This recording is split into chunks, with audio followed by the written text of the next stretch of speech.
Welcome to a guide on Meta's new campaign type, Advantage Plus shopping campaigns.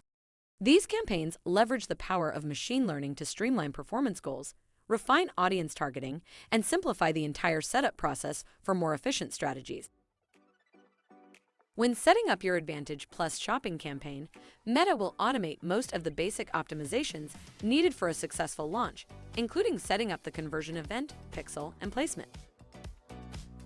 This campaign combines both existing and new customers, breaking away from the traditional prospecting versus retargeting setup.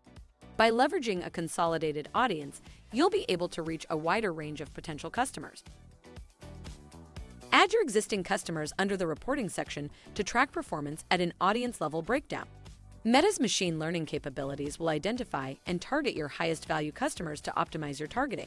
Then use the customizable budget cap to allocate a specific percentage of your budget to target existing customers, leaving the rest to target new customers.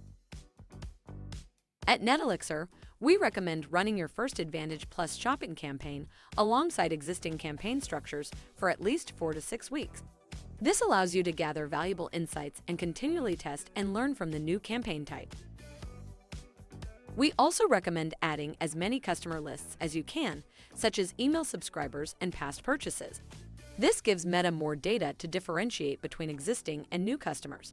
With any machine learning algorithm, it's crucial to provide as many data signals as possible to train the algorithm on high-quality data.